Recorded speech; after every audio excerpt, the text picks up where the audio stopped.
Hello friends. அமெரிக்க market கடந்த 2 வாரமா high வாலட்டைலா இருக்குது. ஆனா ஃப்ரைடே நமக்கு சர்ப்ரைஸ் கொடுத்திருக்கு இண்டெக்ஸ்.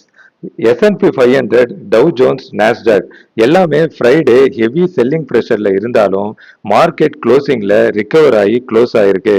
3 இண்டெக்ஸுமே 50 டேஸ் மூவிங் ஆவரேஜுக்கு மேல தான் க்ளோஸ் ஆயிருக்கு.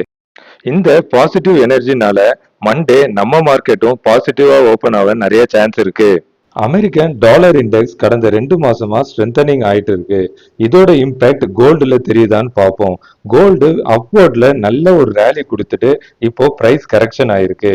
இது சில்வரோட பிரைஸ் சார்ட். இதுவும் கிட்டத்தட்ட கோல்டு மாதிரி தான் இருக்கு.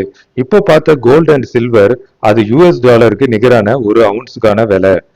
இது கிஃப்ட் நிஃப்டி சிங்கப்பூர்ல ட்ரேட் ஆயிட்டு இருக்க நம்ம நிஃப்டி 50யோட ஃபியூச்சர்ஸ். இதுல நல்ல விஷயம் என்னன்னா ஃப்ரைடே க்ளோஸ் ஆன நிஃப்டி 50 விட இது 100 பாயிண்ட்ஸ் பாசிட்டிவ்ல ட்ரேட் ஆயிட்டு இருக்கு. இந்த இன்ஃபர்மேஷன் உங்களுக்கு யூஸ்ஃபுல்லா இருந்தா இந்த வீடியோக்கு லைக் பண்ணுங்க. தமிழ் ஸ்டாக் பஸ் சேனலுக்கு சப்ஸ்கிரைப் பண்ணுங்க.